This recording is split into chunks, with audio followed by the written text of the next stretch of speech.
Okay, we've got a lot of folks that have already joined, and so I'm going to provide a little bit of an instruction and our objective today.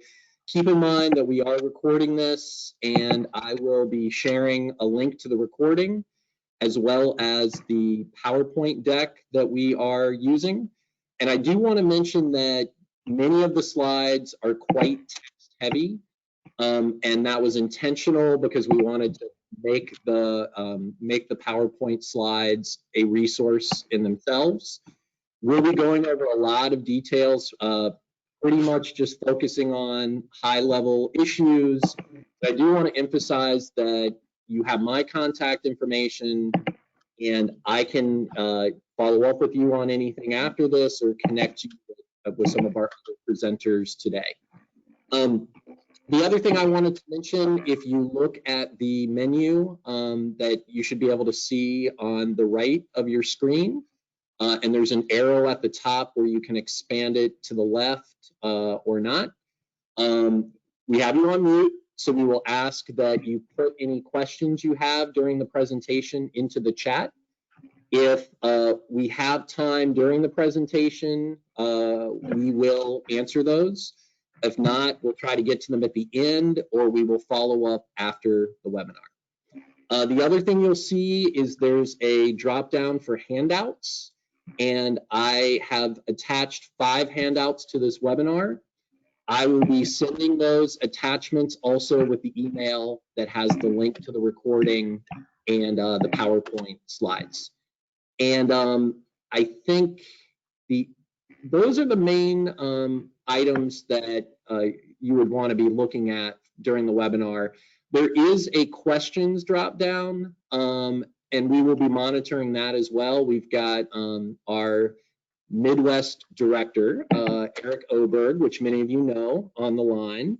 And so the last thing I wanted to mention is, and this was in the invite to this webinar, that our goal here is to look at really targeted messaging around Clean Ohio, provide you with resources to back that up, and basically to model how you can interact with state elected officials during this very budgetarily sensitive time where COVID-19 is on the top of everyone's mind. So just like we customize our discussions to certain legislators, we want to be taking this context in completely and having that inform the way that we engage, because this is an important time to engage with our decision makers. And I thought I'd have Eric, since he is with us, kind of frame today's training with a story. So Eric, if you could jump in on that, I'd appreciate it.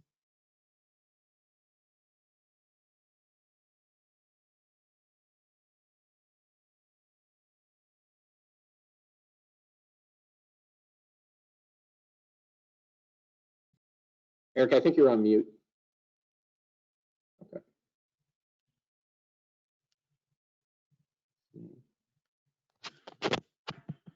Well, are you on? How about now, Eric? No? Okay. Mary Ellen, can we do anything with his mic?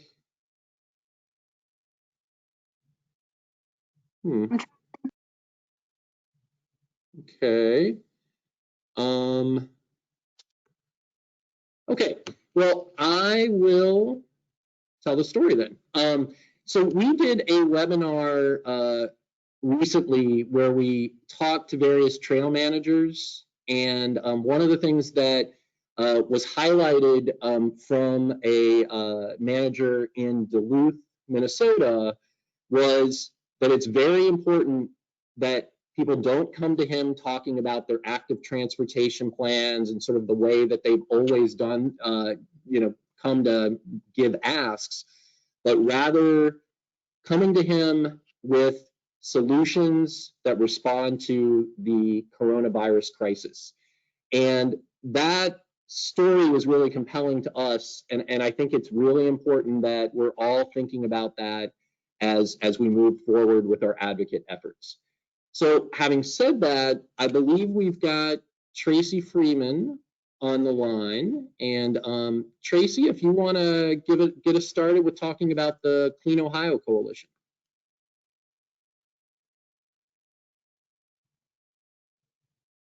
Okay. I'm not hearing Tracy. So Aaron, maybe you could jump in on this, please.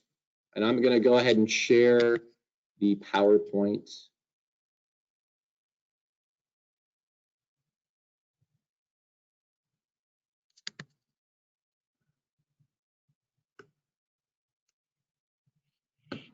Okay. Aaron, do we have you? Okay. I heard someone. Is that Aaron? Yeah, I think it's me, Brian. Do you hear me? Krista. I do hear you, Krista. Okay. Okay. So I'm not hearing Aaron. Well, Krista? Is it, you want me to, I can talk a little bit about the Clean Ohio Coalition if you want me to get started. Yeah, I think that would be great. And I've got get Tracy on here. So I'm Krista McGough from the Tecumseh Land Trust, and I'm also the steering committee chair of the Coalition of Ohio Land Trusts. And we've been real involved with the Clean Ohio Coalition for many years now. And we'll, be a part of some of the stories today about how important it is all over the state. We started this coalition during some years after Clean Ohio was initiated during the Taft administration, when in fact the bonds were not sold for the Clean Ohio, the 4 Clean Ohio programs. And it's been a wonderful, diverse partnership. Farm Bureau, park districts, definitely got a lot of support from chambers of commerce, the business community to keep the program going. And we've just come through 8 years of having full funding for all the Greenside programs.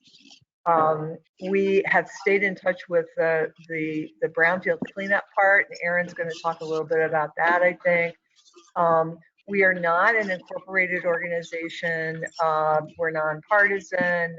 We've really been informal, but we've had a lot of very good legislative advocacy days at the State House, and some of our members have really done some great individual visits with legislators. That's one of the resources we've got for you today, is kind of a handout on how to line those kinds of visits up to familiarize legislators and other local leaders with what you're doing.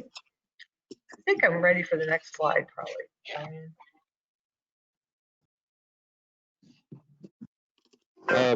it should have been.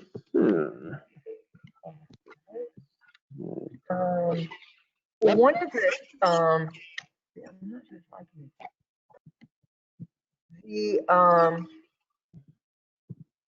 Okay, yeah, COVID changes everything. It's been a really rapid and surprising process, and very, very stressful financial times for individuals and families and communities and states. And federal government has been supportive in some ways, but the changes have come really, really fast. And the fact is that the regular time for the next set of authorizations for Clean Ohio is in the midst of all this, usually March or so every other year in the Capitol bill is when that appropriation is made. This was a kind of a back burner issue, honestly, in terms of the way the administration and legislators were looking at things, just because of the basic survival needs and health needs of people, and figuring out how to make some of those tough calls for the good of people in Ohio. We've had many soul-searching calls among our colleagues with the Clean Ohio Coalition, certainly among land trusts as well, and we have to recognize the honest, earnest concern for Ohio's financial stability at this time, and how is this going to play out, over the next few months and years. There's still a lot of uncertainty there. But we've realized through the experience how important it's been for people to be able to get out and enjoy the great outdoors and enjoy the beauty of spring. And as we have kind of gone through the experience, I think we've really realized that, yeah, this is a part of our recovery from this crisis. And it's a part of the economic recovery as well as kind of the spiritual, emotional recovery too. And so we want to be able to maintain that excitement and be able to, transmit that and just kind of keep in touch with our leaders as is appropriate at this time, and keep in front of them what an important role we think that this funding source has. We've also become aware of H2 Ohio being a very important piece of the conservation effort in Ohio. And we were happy to learn just a few weeks ago that that funding is proceeding as well. So these pieces of infrastructure for Ohio are pieces that we really want to be able to keep in front of everybody, and that's what brought about our doing this webinar today. There's possibilities that stimulus monies might impact some of these programs, and we're trying to be ready for that. All right, thank you very much, Krista. And Aaron, I think you're picking up from there. Can you hear me? We can. Great. Hi, everyone. Good afternoon. My name is Aaron Clapper. I'm with the Greater Ohio Policy Center. So I'm going to kick off and kind of do a pretty broad overview for the Clean Ohio Fund to get us started, that the rest of the folks on the webinar today will really take over and go more in depth and hit everything a little deeper. With my broad overview as well, I will talk about brownfields and the Clean Ohio Revitalization Fund. While it's taken a slightly different path than the rest of the Clean Ohio Fund programs, we want to still touch on it today, but we're not going to hit quite in depth on it just for sake of time. But I am always, my contact information will be on here, and I'll be happy to talk brownfields or revitalization fund at any time with anyone. So the Clean Ohio Fund was approved by the voters in 2000 and reconfirmed in 2008. All 88 counties approved it. So it's $400 million state bond initiative that came through. And since those fundings have gone, there's been budget in the capital budget, $100 million over the biennium capital budget since then as well, to keep funding the green space, the agriculture, and the recreational trail parts of the Clean Ohio Fund. And so we did mention previously the 4 pillars of the Clean Ohio Fund who joined together on our advocacy and coalition, and that includes the green space, which has been designed to provide funds for the preservation of land areas, and that's administered by Public Works, and the Agricultural Easement Purchase Fund in the Department of Agriculture, focusing on the presence and valued use of agricultural land, and the Recreational Trail Fund, which expands the muscle-powered trails or the right-of-way for such trails through ODNR. And the Brownfield Revitalization Fund is the fund that has provided dollars for the cleanup and remediation of brownfield sites across the state to put them to productive use. That was through the Ohio Department of Development at the time and the Ohio EPA as well. So overall, a broad overview of the Clean Ohio Fund and kind of the benefits that the state has seen over the past, I guess now 20 years it's been since it's been put in there is, sorry if we can go back one, I didn't quite hit that. There we go. So the economic activity generated through the state, we'll get into the specific numbers on the next slide, but if you think about the Clean Ohio Fund generating anything from job creation and retention to recreation and ecotourism, as Krista mentioned a little bit earlier, we, with H2 Ohio and other funds as well, we are protecting Ohio's water supply, drinking water, lakes, rivers, streams, the protection and the preservation of agricultural and our land and farms, getting those polluted and contaminated sites out of our communities, which are known as brownfields, remediating those sites, and protecting our natural lands. And overall, the investment that the Clean Ohio Fund has seen has sparked quite a bit of other investments in communities and across the state in any fashion or capacity that it has. So on this next slide here, we can look at some of the exact numbers that have been pulled out. And so all 88 counties have received funds and have benefited from the Clean Ohio Fund. Over 85,000 acres of natural areas have been conserved, with 57,000 acres of family farms protected, over 400 contaminated, polluted sites cleaned up, and 600 miles of multi-purpose and recreational trails that have been created and maintained. And that's leveraging an impact of over $3.1 billion. If you look into the dollar amounts that have come into the fund, quite a bit of leverage and economic leverage that have pushed through in the Clean Ohio Fund. So I'll touch on this today, and I will be available if we do questions at the end, or my information's there at the bottom, though we won't touch heavily on the Revitalization Fund today. I wanted to give some high-level overview. So the Revitalization Fund focuses on the brownfield remediation and redevelopment throughout the state. And if you're unfamiliar with a brownfield is basically any underutilized or contaminated site. Every community has them. They're former industrial manufacturing facilities, former gas stations, anywhere. Maybe there was a dumping facility at one point, but it's those places that are contaminated and blighted. And the environmental contamination brings a lot of liability concerns in, and they're pretty expensive to clean up and redevelop. So the fund totally, the Clean Ohio Revitalization Fund, was bonded twice, $200 million both times, for a total of $400 million. So the last bonding was in 2008, and the funds kind of went dry in 2013 when the last of the disbursement occurred. At Greater Ohio Policy Center, where I am, we've been kind of brownfields champions with other stakeholders throughout the state for many years now, and we've done some research, and we've worked to see that when the revitalization of a brownfield, you can see a return of 4 to 1 on that, and the CORF program contributed about $1.4 billion annually to the state's GDP. Thinking about it in the fashion that when you remediate a brownfield in a community or in an area, say it's a downtown or in a business center, a business complex, or in a space with green space, wherever it may be, you open up the opportunity and possibility for so much other economic activity to flow through. And by offering some incentives to assist communities and local governments and public entities to receive some grant dollars, especially, is what's helpful for these communities. The ability for that, a little helping into leveraging the funds to get these sites cleaned up goes a long way.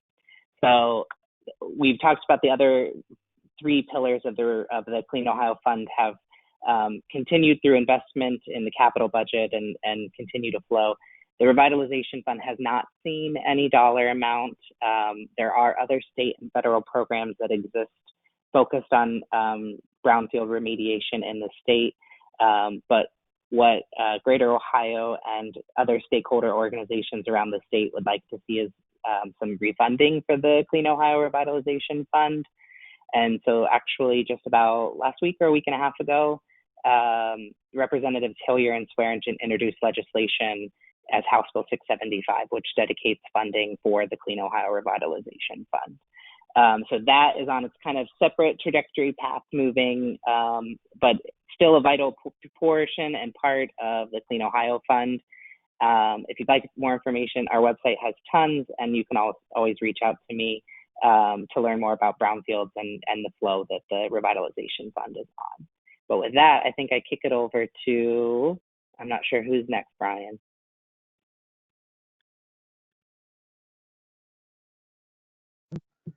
I was muted. That will be Amy Dingle. And Amy, I'll let you introduce yourself and talk about recreational trails. Yeah, thanks, Brian. Hi, everyone. Thanks for joining us today. I am Amy Dingle. I work and have the privilege of working with folks at Five Rivers Metro Parks. And I'm here to really kind of talk about the importance of recreational trails and how we've tried to utilize the funding to help us navigate our strategy of connecting trails systems and also protecting riparian corridors. So, keeping with the focus with COVID, I think we can all agree that there's been a dramatic increase of usage of people being outside, especially during the stay-at-home order. Across the country, that's a trend that's happening anywhere from 70 to 200% in places.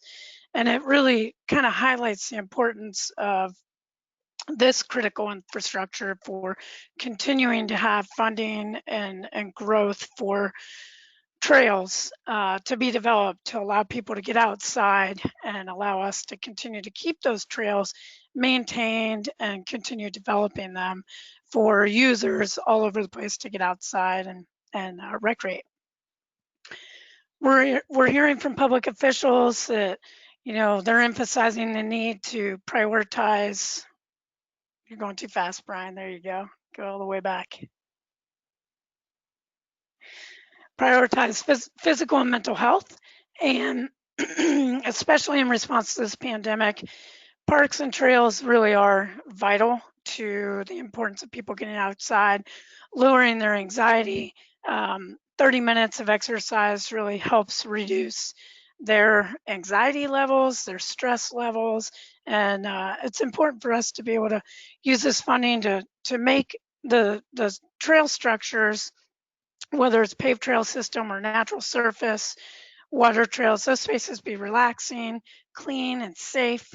And really, that open space, just remember that that's a place where people can go. They can still stay separated in their house family units. And a lot of municipalities are also using those areas and open space to expand on that open space and the importance to allow people to get outside. So we also want to remember that state investments in trails really provide significant bang for our buck, if you will. And we know from the Federal Highway Administration that projects bring more jobs per dollar invested than road construction does. And it's really a great way to stimulate our economy. And, you know, trails and trail systems help provide destinations for us. And that importance of getting people out and allowing the systems to be built really attracts visitors, not only for our local regions, but also all around the state and outside that state. We see a lot of visitation to those spaces. Locally, even, you know, down in our area, we have the Great Miami Riverway, which is a 99-mile corridor down the Great Miami River and the paved trail system there. It connects 15 different municipalities, and it gives a platform to start to try and promote tourism, and it's working. We're seeing people come from all over the place. So that kind of tourism really promotes business, right? We know that the trails and funding to continue to build trails and expand trails and those networks continues to promote and stimulate our economies. We're seeing more than ever right now bike shops that are running out of bicycles. We're seeing restaurants increase along the trail with usage as people come in and grab food, or breweries that are able to produce beverages for people, and beyond just biking. And we're seeing trail running activity increase, and all the things that you can do on trails. So from skateboarding to roller skating, all of that. So it really generates just billions of dollars around our state. And in a minute, I'll showcase a slide that shows that just even for our region only. So as we think through some of these challenging times, we want to make sure that we're addressing the health and economic impacts here, and that you know, that we're making sure we're aware of the inequities in our state as well, and protecting those spaces and allowing everyone to get out. We know more now in our history that we're seeing trail funding that's so important to increasing the amenities and the qualities for Ohioans. And we purchased some land space where we're working with local landowners to purchase and develop some publicly accessible lands that is literally in the backyards of underserved populations. We're able to protect over 1,000 feet of riparian corridor along the Wolf Creek. It also doubles our acreage for a particular park that's set there. If you're familiar with our region and around Dayton, it's Wesleyan Metro Park. And we couldn't afford to do that kind of purchase without Clean Ohio funds. It also allows us to do demolition of structures where, in this particular situation, we had significant crime and dumping that's happening, and just provide that critical trail connection for the funding for that trail connection. Brian, if you could go back to the very first infographic, sorry. So this is an infographic that's a little bit dated. It's from 2017, but Miami Valley Regional Planning put this together, and it just sort of elevates some of the highlights of what we see. And 16% of trail users were from outside the Miami Valley. That's from a very small snapshot of increase. And we know that we've seen an increase in the last 3 years to that number. This network and trail system has also allowed us to attract things like the International Trail Symposium that we held in that year. And we continue to talk about the quality of life and reinforces, some of this reinforces our region as what we promote as the outdoor venture capital of the Midwest. But you can see that $13.4 million was generated in that year that data was collected, and that we only continue to see that increase. And you can see some highlights of how people are spending money both on gear and assets to use on the trail, but also in businesses. So if you go to the next slide, we can highlight some of those health benefits. This is all about increasing quality of life, and we know that improving mental and physical health is important all the time. Especially right now during these times, we know that suicides and depression is also up. And so protection of these open spaces and trail creation allows people to get out and recreate and kind of de-stress, if you will, lose some of that anxiety. And this just kind of showcases what 30 minutes can do for a person. And some of our users, next slide, Brian. There you go.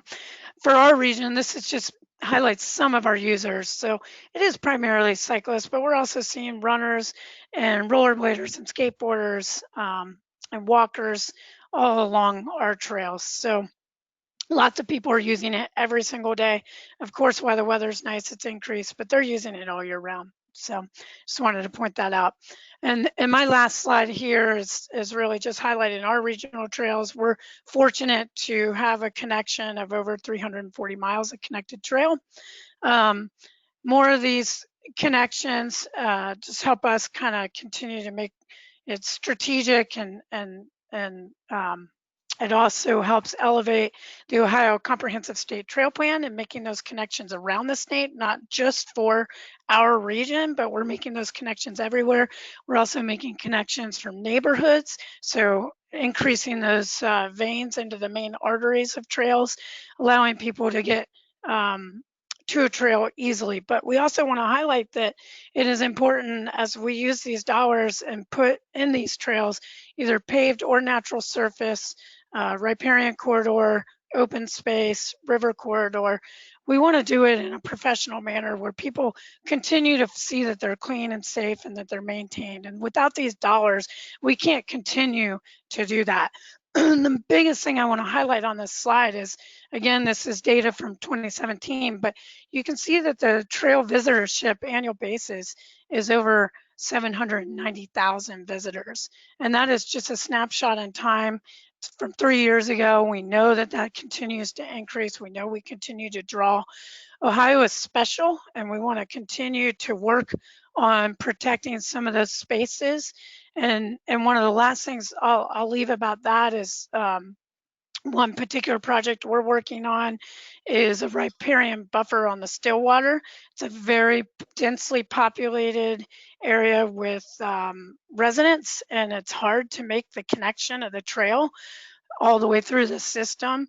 We are able to use Clean Ohio dollars to purchase some space and some open space that provides direct trail access to not only the subdivisions nearby, but it also helps us elevate making a clean route for what was the proposed trail for there.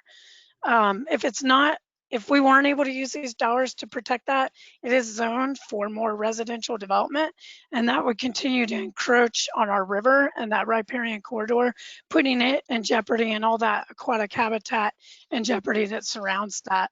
So all of this about trail development encompasses caring for that and the future of our habitat and also quality of life for our users. So with that, I'll pass the buck to the next presenter. All right, thank you so much, Amy Dingle. And we're going to hear about the Green Space Conservation Program from Andy Dickerson. Hello, everyone. So I am talking to you from, speaking of trails, I'm in Trailtown, Ohio. So in Milford, Ohio, 8 state or national trails come together. So it's a pretty cool place. So I work for Cardinal Land Conservancy, and we're a land trust, and we work throughout Southwest Ohio. And a lot of what we do as a land trust is use some of the Clean Ohio funds. So Brian, if you can click that next slide and get to what I'm going to talk about. There we go. So hopefully all of you on this webinar understand. You know, we're not preaching something new. If we are, you know, great. I'm glad you're learning about it. But the Clean Ohio Green Space Conservation Fund, you know, ever since its inception, I was there when we started it way back when in 2000 and helping get it going as part of a grassroots movement. When everyone agreed, it was fantastic. You know, we've used the funds across the state, you know, like was mentioned in all 88 counties, preserving forests, natural areas, you know, it's our natural heritage. And we've always had trouble in Ohio. And I've traveled a bunch and worked at a few different places where they made fun of Ohio because of lack of, let's just say, access to public areas and lands. And you know what, Ohio has done some, you know, revolutionary things when it comes to finding money to help support this. And this is one of those. We can use these funds for supporting comprehensive and open space planning, really ecotourism. You know, in talking about the trails, you know, the picture on the left, that's a project we're getting ready to close on the next week. That is 120 acres in the city of Cincinnati that has an active bald eagle's nest. And you can't see it there, but that's the mom flying by, and there's 3 babies in that nest, which is rare in itself. But protecting that natural heritage that all Ohioans can be proud of is something spectacular, and these funds are pretty awesome for that.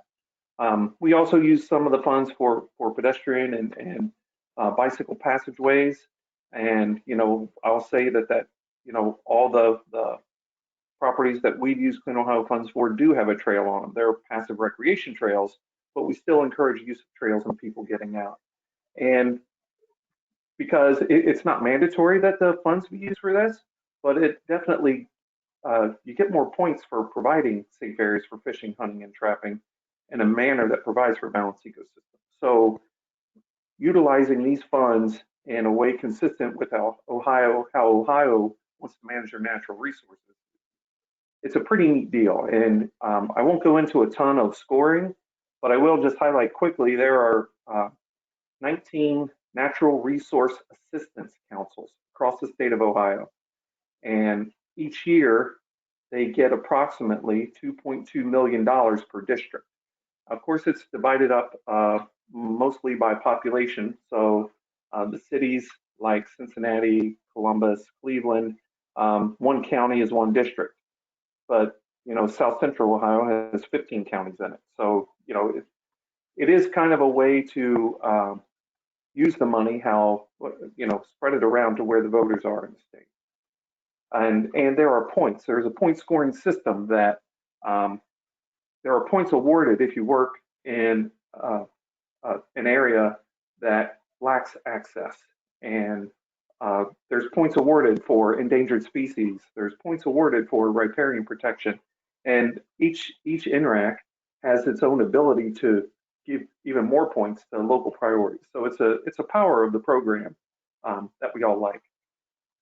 Some of this you saw earlier.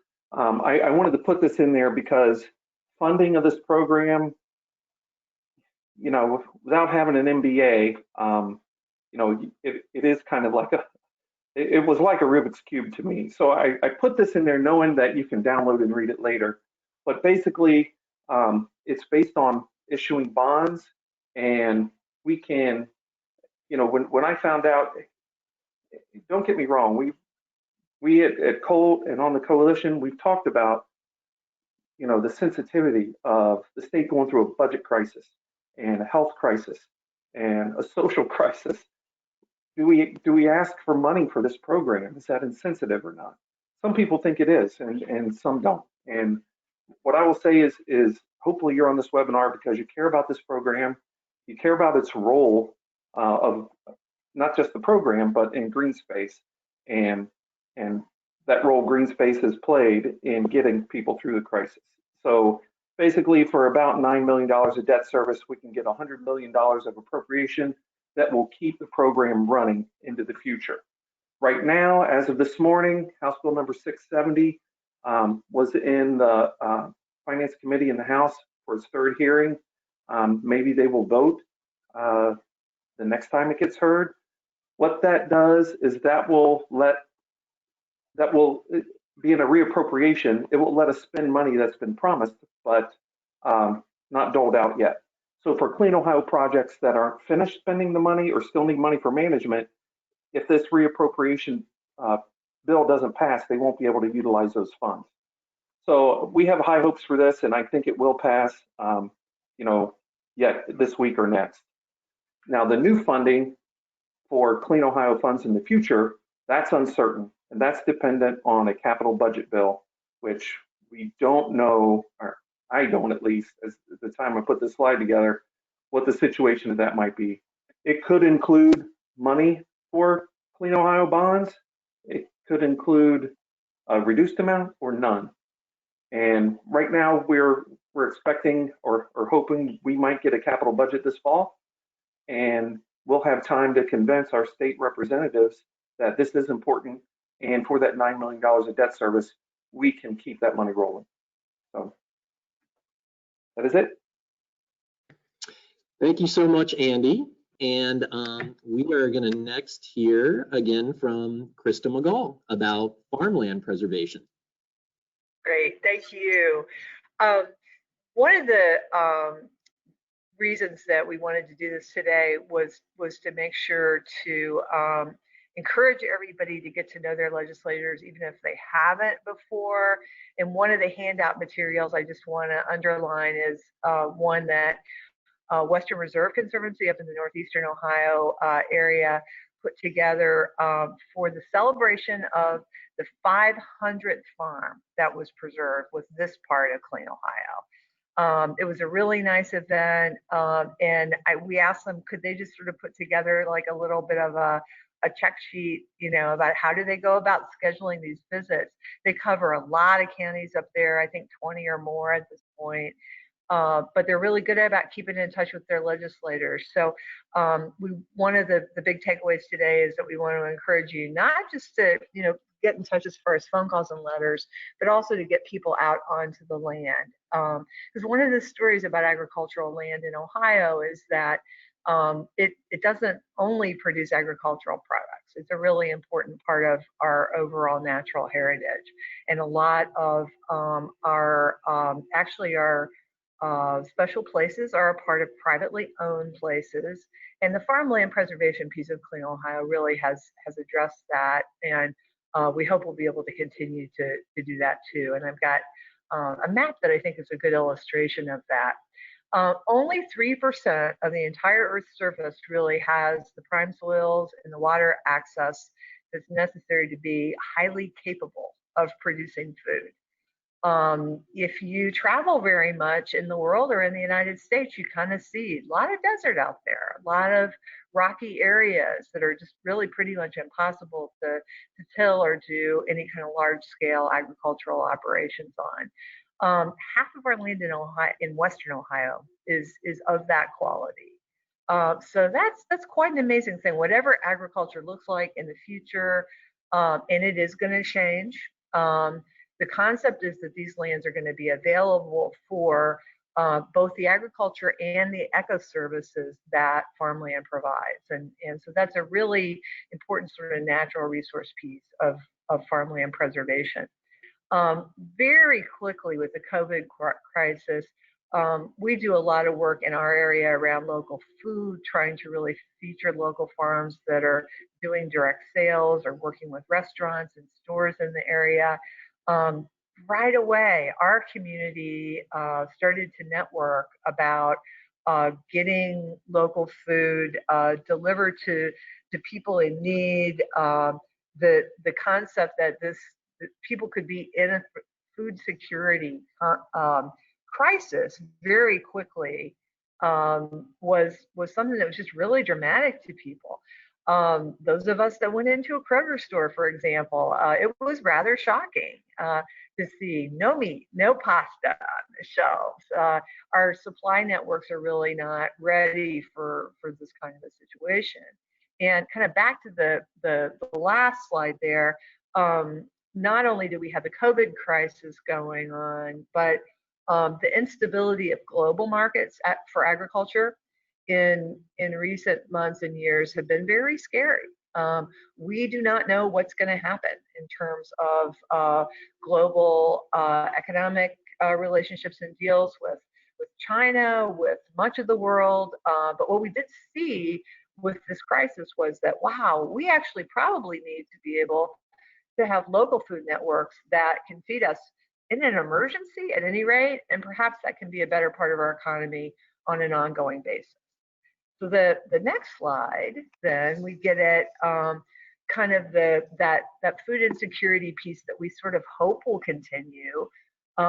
We realized that, oh, not only am I not finding the pasta that I expect to find, but there's people in our community who have absolutely no savings, absolutely no transportation, who suddenly were food insecure. And so our local school districts, our local senior centers banded together with county, township, municipal governments. I think a lot of our land trusts in different parts of the state participated in all kinds of efforts to try to make sure that people had food. And so what had become a free lunch school program for a lot of families really became a delivery network for a lot of families. And I know in our community, that's now extended past the school year and through the end of June.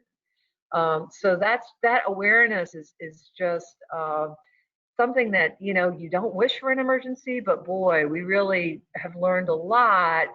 And we've learned a good bit about the importance of local food economy too. We kind of knew this already. There's been lots of studies that have shown that when a dollar is spent for food locally, it will bounce around in the local economy between 4 and 9 times. So if you're buying directly from that farmer, you're buying from a restaurant that sources local, you're, you know, going to your farmer's market, that's the money they spend on their childcare, on, you know, their rent, on the local services that they need, their veterinarian bill. It's, you know, that is really basic to a sort of sound local economy insurance, as it were, you know, to be able to know that not only are you going to be able to supply people food, but you're going to have a basic economy that has got some integrity, even when you can't depend on some of the larger systems that we're very accustomed to. One other piece of kind of ag in the economy is that funds that are paid for agricultural easements are reinvested by the local landowners in their area. Sometimes they buy more land, but often they will put in conservation practices that they didn't have funds to before. We've had a lot of barn roof replacements that we've seen in our area. Sometimes people have diversified their operation because they've been able to perhaps build hoop houses or do some things that they weren't able to do in the past. Another piece of how economical this ag part of the program is, and it's been, I think, the most oversubscribed of all the suite of CLE Ohio programs, is that the sales of these easements, generally you're talking about an easement being worth a third or less of the fee value of a property. Generally, these are being purchased at a bargain rate where the landowner that's selling the easement is getting paid someplace between 25 and 65% of that appraised easement value. So those dollars are stretched. Additionally, Tecumseh Land Trust is proud of trying to really match federal dollars. So we've actually been able to multiply the state dollars in this program ×3 in our area over the last several years. So it's a super cool investment from Ohio to keep this precious resource in Ohio protected. Next slide.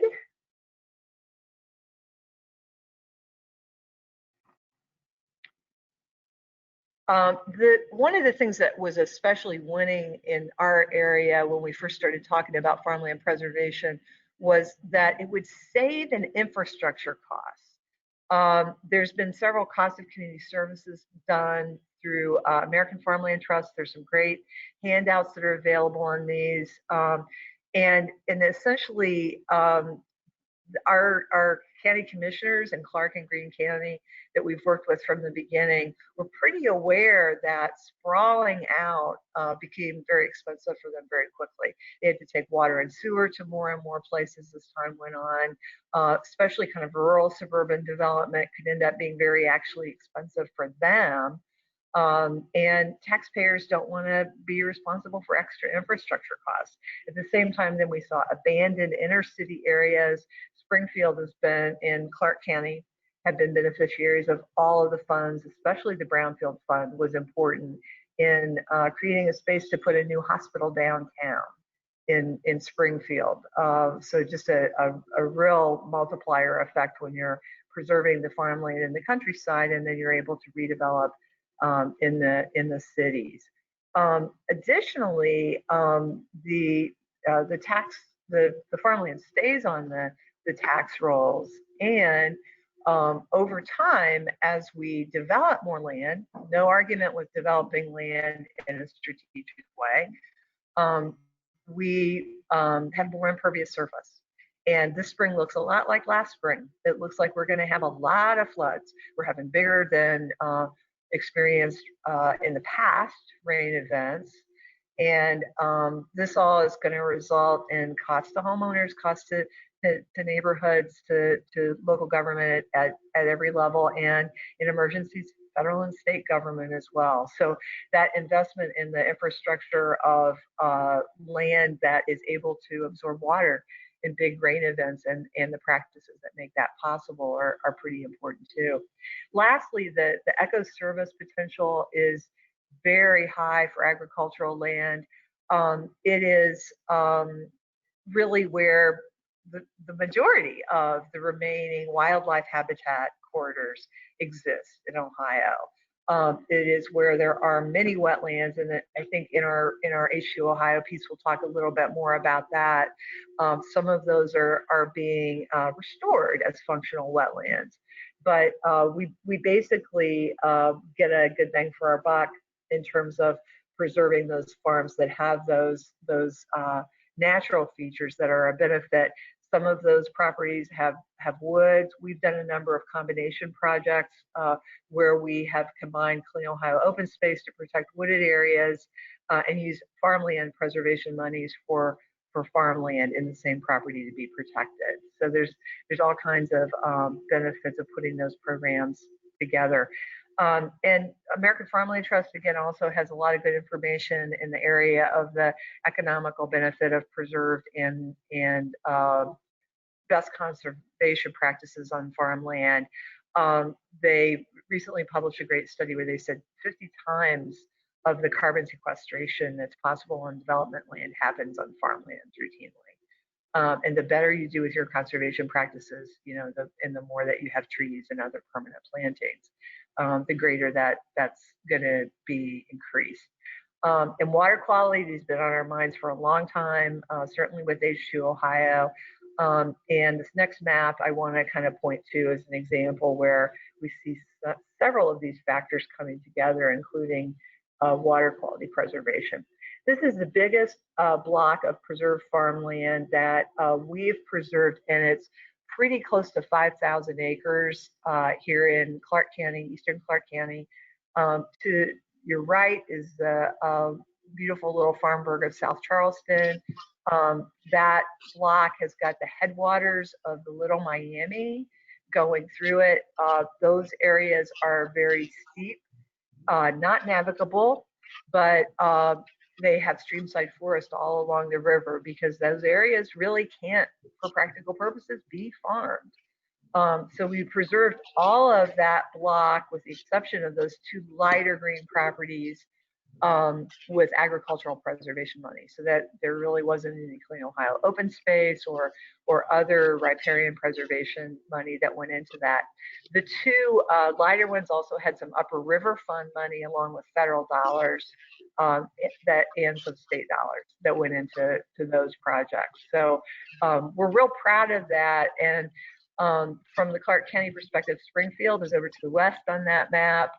The commissioners are pretty happy that they have got some of these blocks of the best farmland available to be a part of the economy, but also tied up as farmland in a way that's not going to be more expensive for them when it comes to infrastructure headaches. That's it on farmland. Thank you so much, Krista. And, Sure. I really appreciate because, when we originally started figuring out what our talking points were going to be, that were sensitive to COVID-19, we definitely needed to nail down farmland preservation, which, as you've shown, is just as responsive as the other programs to this crisis. To me, I think that this discussion highlights the genius of Clean Ohio, that these programs are all integrated and complementary to each other. We'll probably have another webinar to talk about brownfield revitalization. I know Aaron will want to do that because that was a program that should have never been decoupled. And it's, again, so relevant in terms of economic recovery and obviously health, brownfields. So thank you to our Clean Ohio program speakers. I will emphasize that part of what's good about having all this knowledge is advocating collectively along these programs just strengthens our message, and and it really resonates with legislators, especially as they prioritize different things. So nice segue from what Krista was talking about to Joy Molinex, who is going to highlight some of the things about H2 Ohio, which I know many of us have some familiarity with, but I think it'll be good for us to understand some of the key elements of that program. So Joy, do we have you on? Well, can you hear me, Brian? Yes. Yay! Awesome. All right. Yeah, overcoming technology some days is more than I can handle. So I am not actually able to launch the webinar, but I'm following along in the slides. So for the folks who are wondering why in the world there's this H2 Ohio presentation plucked in the middle of your Clean Ohio slides, Clean Ohio and H2 Ohio have a handful of similarities in terms of the environmental benefits that can be seen for a broad range of projects, but it's also another example of how a program that has broad appeal to a number of stakeholders has been advocated for by those stakeholders, and it was able to be funded. So I thought I would spend a minute going through the background on what H2 Ohio is. So if you can advance to slide 21. H2 Ohio started actually years ago. It started with some work performed by the Nature Conservancy and the Ohio Farm Bureau back in Northwest Ohio, talking about how to find solutions to address non-point source pollution and harmful algal blooms, which were and still are a big problem on Lake Erie. But as Governor DeWine came to learn, water problems are a statewide issue. And while Lake Erie tends to get a lot of attention, there are a number of challenging water issues on a statewide basis. And so he tried to design H2 Ohio to target a handful of water issues where he would be able to make an impact. So like I said, Lake Erie tends to get a lot of the attention, and we are working to reduce phosphorus loading into all of the tributaries leading into Lake Erie, notably Maumee River. And so that is one of the first targets of H2 Ohio. Hand in hand, we are looking at creating wetlands in the Maumee River watershed in Northwest Ohio. But this is something that DNR has taken a statewide look at, and so they are doing a couple of additional projects outside of the Maumee River watershed, and certainly hope to be able to do this more on a statewide basis. Then we are also working on addressing failing septic systems. So one of the smaller contributions of phosphorus into Lake Erie is coming from our failing home sewage treatment systems. And again, that is a statewide problem. So Ohio EPA is obviously taking the lead on that issue area in Northwest Ohio and on a statewide basis. And then the fourth challenge that we are looking at is lead contamination.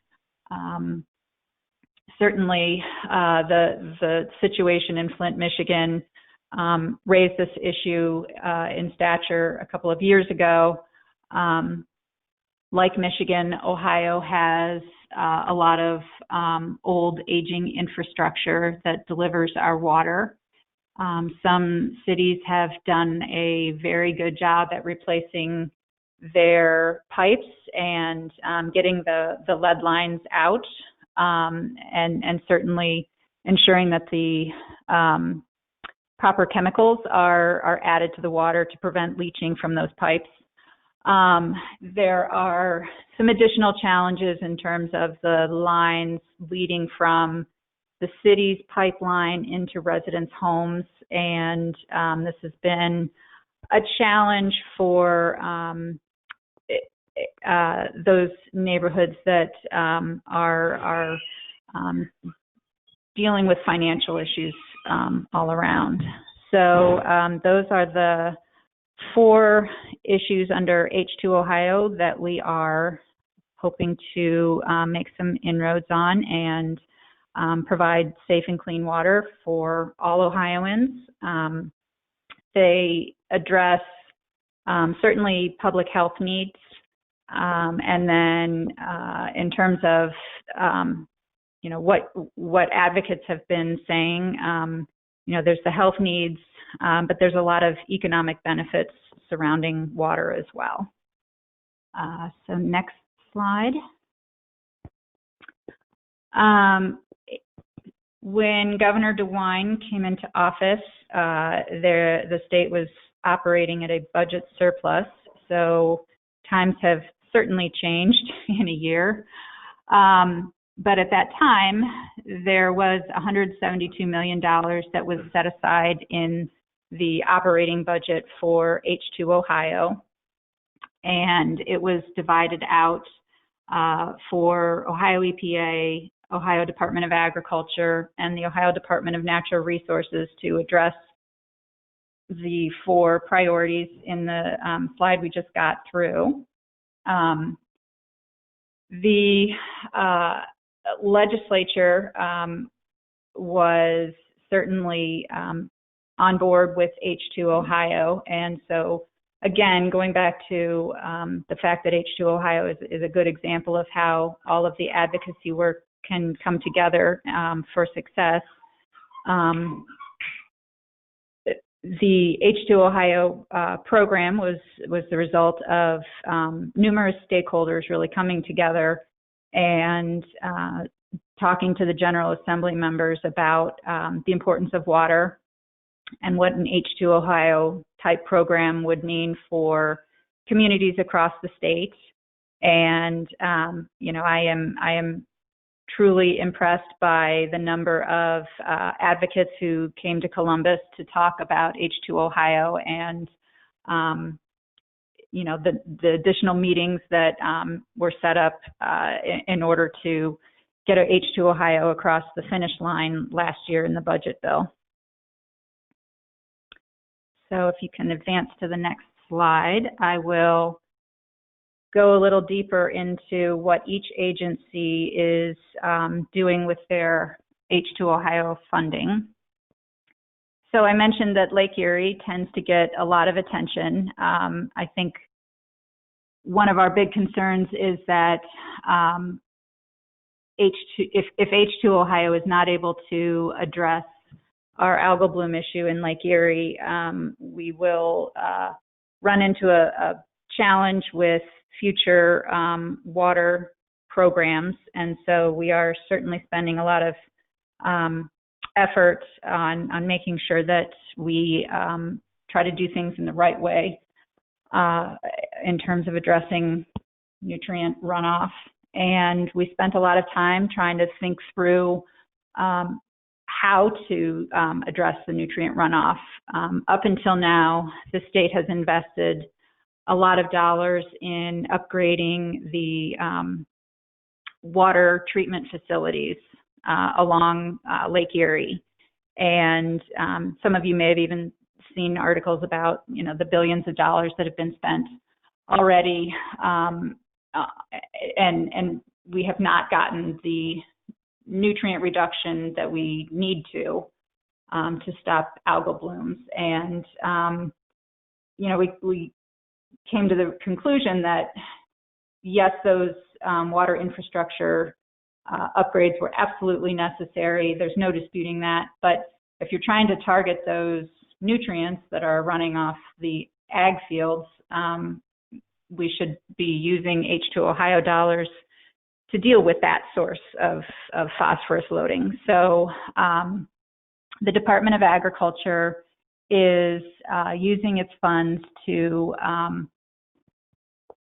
provide assistance to producers, landowner producers, for conservation practices, best management practices. And we actually worked with a consultant on what the best practices were for Ohio to get the most phosphorus reduction at the least cost for the state, knowing that we have millions of acres of farmland in the Maumee River watershed. We would need a lot of acres enrolled in best management practices in order to see the phosphorus reduction that we need. So these were the top 10 BMPs that the consultants recommended. We have a nice cost curve spreadsheet that explains, you know, the math and science behind how these top 10 were arrived at, and that's something that could change over time.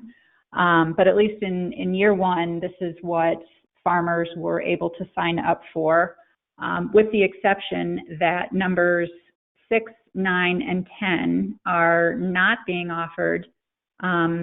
The wetlands components are being handled through ODNR, and the construction of the 2-stage ditches and water management systems, rather than having farmers come in and sign up without having a better understanding of their land, we decided that those options might be better utilized in the future as we are able to get that greater detail on what's happening on an individual farm and where to best place those structures.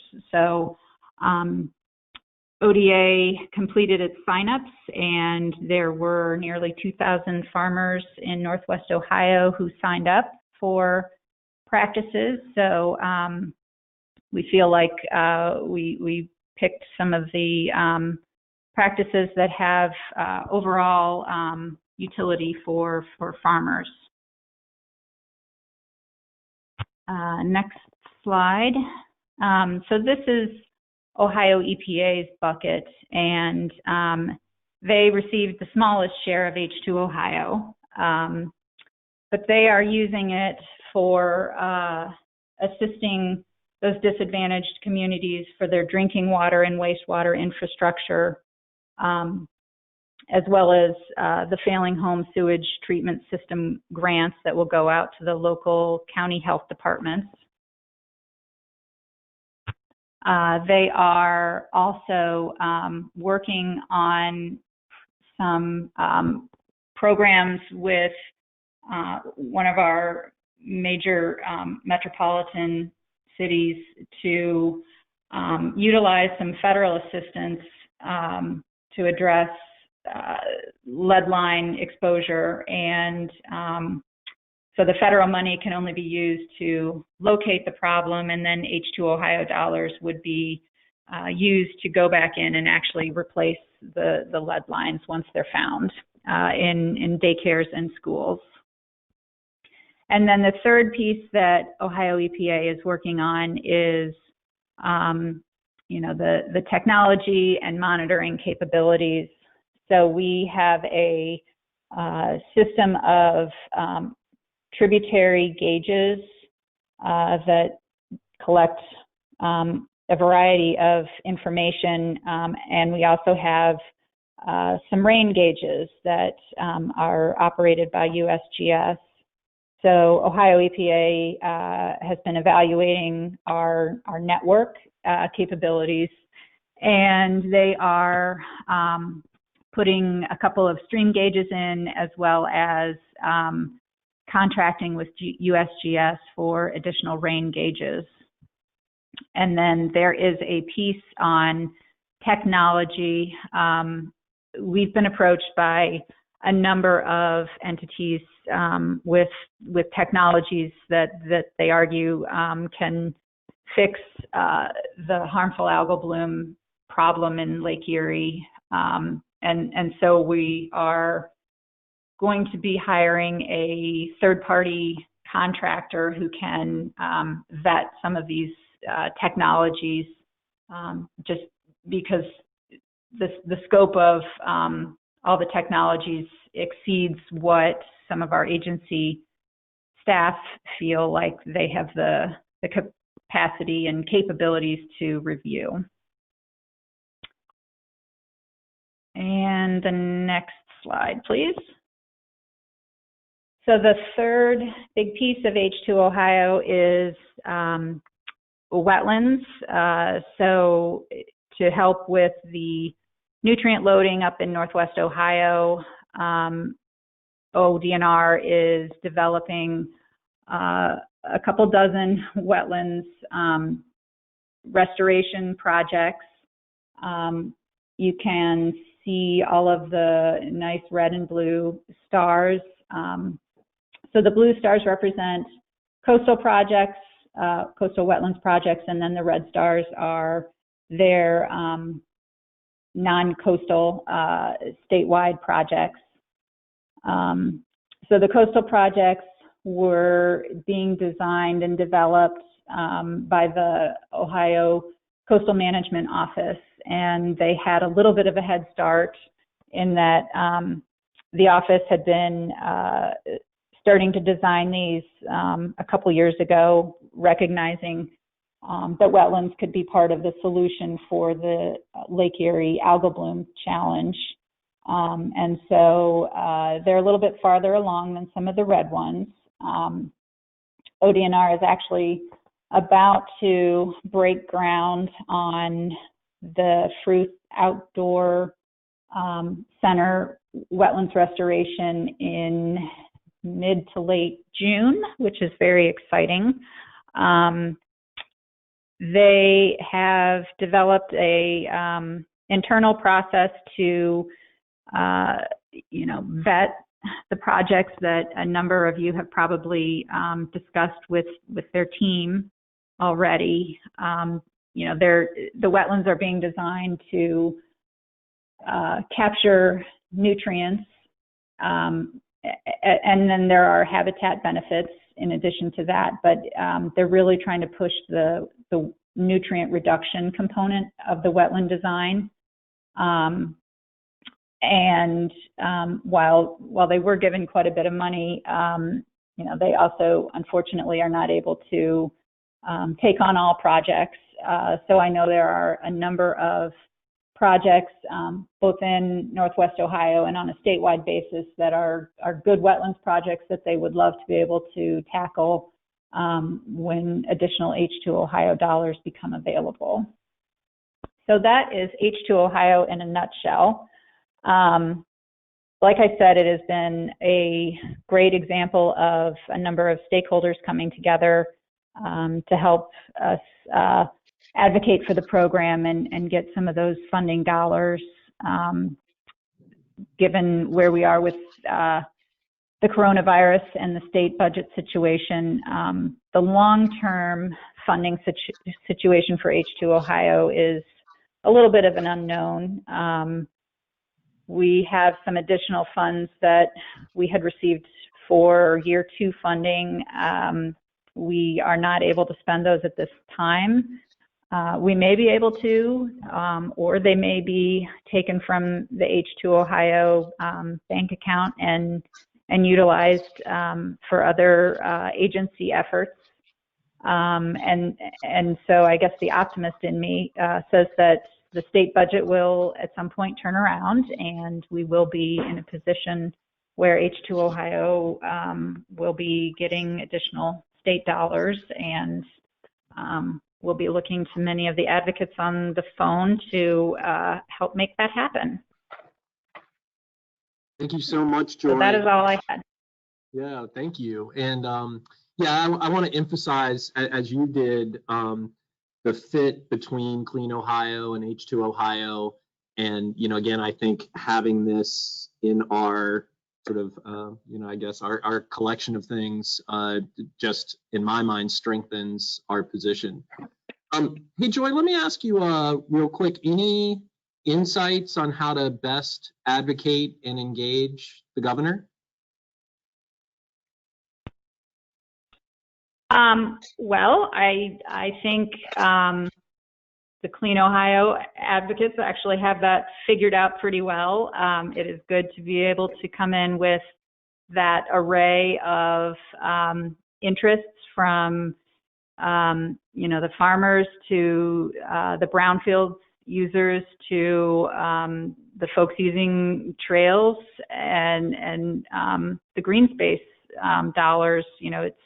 It's that whole package of interests that you might not think would all come together to advocate for something, but lo and behold, there they are. I think, being able to talk to the governor and, a handful of folks in the administration is good. I think you've also talked to OBM Director Murnix. You know, she obviously plays a vital role in figuring out budgetary issues. And then certainly the governor is just one piece. So there's the whole General Assembly to talk to. All right. Well, thank you very much, Joy. We appreciate having you on. And we are now going to move into a few items before we wrap things up. One of the things actually I want to do is jump to the resources slide, and then we'll come back to advocating now. And just a real quick run through of what we have, and then that'll provide some context. So I mentioned at the beginning of the webinar that in your menu, there is a drop down for handouts. And there we were able to upload the recent letter that was sent to Governor DeWine, as well as the Clean Ohio Fund 2-pager. And also there's an action alert example. This was recently sent to Indiana. And we have the Nature Conservancy's recent stimulus research that's been summarized for some background. And then the final piece is the legislative site visit template that, that Krista referred to earlier. We are going to soon have a newsletter for the Ohio Legislative Trails Caucus, and that will also provide a lot of good sound bites and links and other things that can be approached. And then we have a few other items that I will be sending in that email that will have the PowerPoint as well. And as I said, I will attach all of these. The very top, the link on the Rails to Trails site, this is where we are putting all of our rapid response COVID-19 information, webinars, documents, leave behinds, you name it. It's a great source. Now, you know, it is trail focused, but as you've seen from this webinar, customizing those economic and health arguments and equity are things that we can certainly do across all of the programs. All right, so with that, we're gonna try to get Tracy. Tracy, are you able to unmute? And I'm gonna also see if I can do something this time, if not. All right. I'm not hearing Tracy yet. I'll tell you what, while I'm seeing if we can troubleshoot that, I'm going to take you back to the why we need to advocate now slide. All right. Okay, Tracy. Yes, I'm unmuted. Can you hear me? Thank you. Thank you. Thank you so much. Yes. And I appreciate, I wanted to let all of you know, I'm Tracy Freeman. I'm the Government Relations Director for the Nature Conservancy in Ohio. First, I wanted to say thank you, Krista. You did a great job on those slides. I'm not sure why I continue to be muted by the organizer, so I'm gonna, I hope that's not prophetic. But I wanted to say thank you to all of you for joining the call. And it's just so super exciting to hear everyone talk about Clean Ohio. We live and breathe it every day, and it's a great program. And then when you hear all these people speak about the impacts that it has all across the state and the connection to water quality and just how important it is, it's just really exciting. So why advocate now, and how do we advocate now, given we are faced with crisis that we have not ever seen in our lifetime, related to the pandemic and then clearly the social unrest and the economic uncertainty. So we have put together some resources. Brian talked to you about that, that you can utilize in your messaging. There are a number of options. Many of you have probably used these in your work. Phone calls, video chats. Some organizations have actually used a virtual trail, experience, or a virtual park or green space experience. Live meetings can happen in the district. There have been some relaxation of some of the group requirements at the state, so that is an option. Letters, emails, action alerts, etc. We've all know about being sensitive to COVID-19. We understand that, and I so appreciate Joy's comments as well. Thank you, Joy, for joining the call. And elected officials like sound bites. You heard individual stories about how this program touches down in each area, and as you know, that matters to legislators. What does this bring to my district? Show me how this happened. You know, where has the Farmland Preservation Program been used? Where are the trails that were purchased with Clean Ohio? Where are the green space areas? That kind of information is crucial as they continue to promote the program, which is what we hope. Is there another slide? Or I'm having a hard time seeing that. Okay. Yes. Next steps. Thank you, Brian. That's it. Next steps. Great. So we're going to ask you to commit to reaching out to your state representative and senator in the next few weeks. You heard Andy talk about the status, and I think Krista talked about it as well. Both the House and Senate right now have a capital reappropriations bill that will continue the existing projects, but they do not have any funding in there for a new bond to move forward. What we want to do is make sure that the legislature knows how important Clean Ohio Fund is, the economic return on investment of investing in this program is, while also being very conscious of the difficult decisions they are making right now for the very, life of our state. And we can't stress enough how important this program is to our health and economic growth and well-being.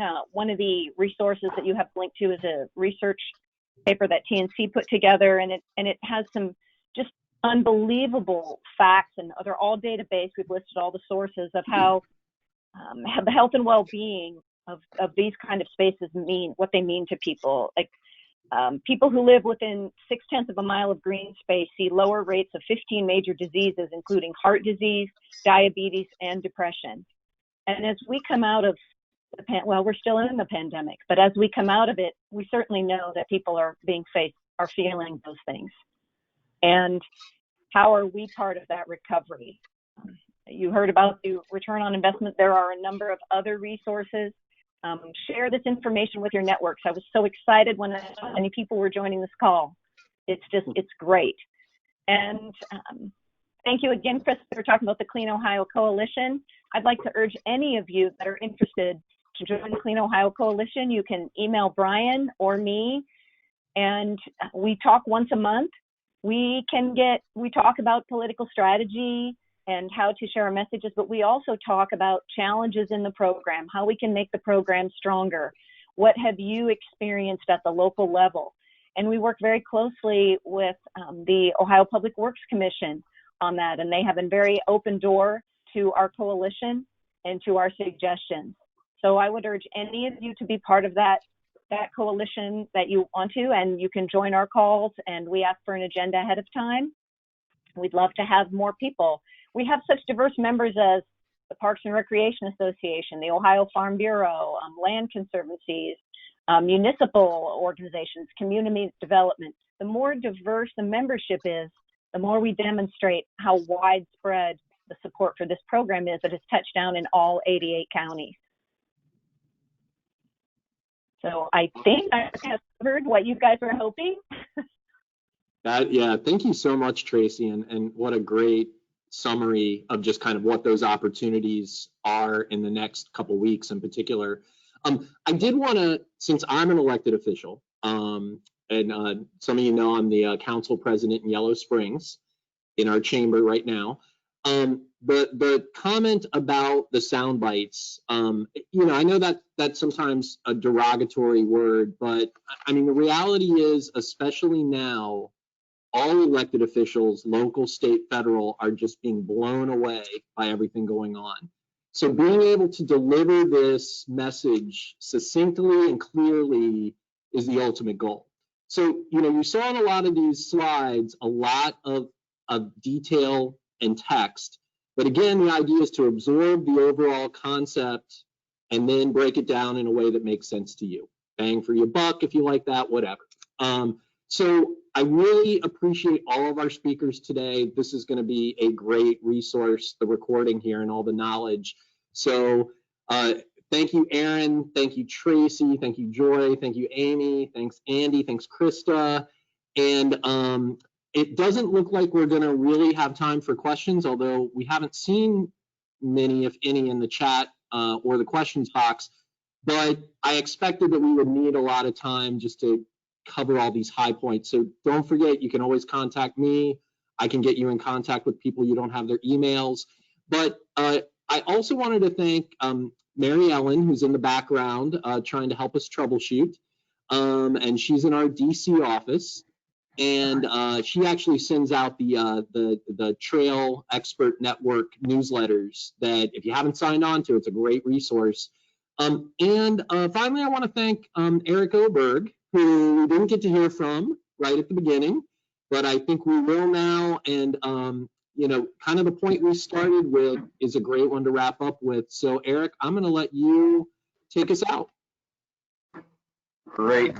Thank you, Brian, and thanks to all of the speakers and panelists, presenters, and for all of you joining us today.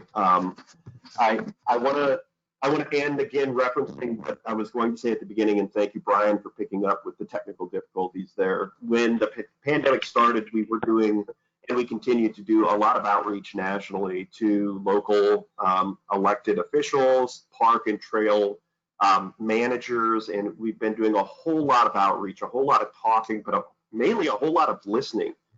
We've been offering webinars and writing a whole lot of blog posts and just trying to get information out.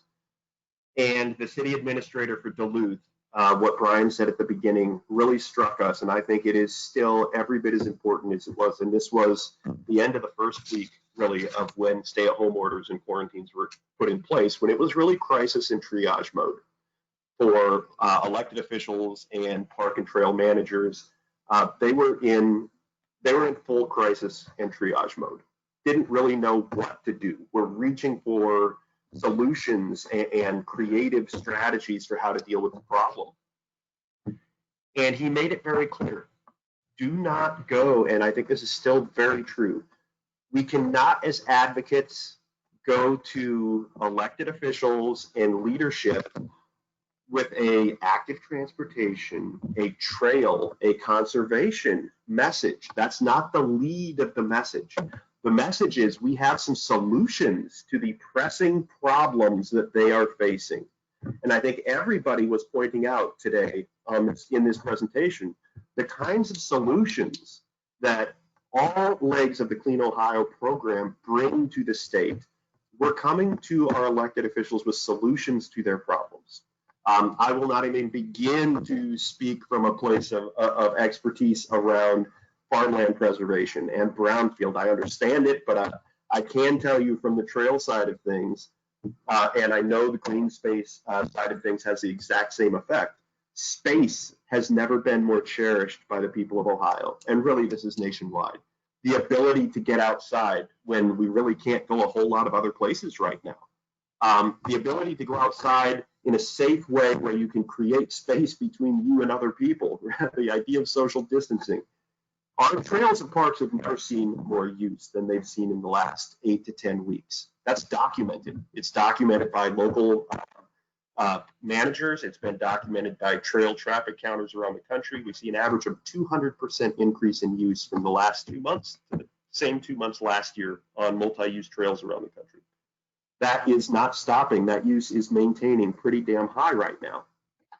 It's obvious that the people of Ohio have never needed nor used our outdoor space as much as they have since the pandemic started.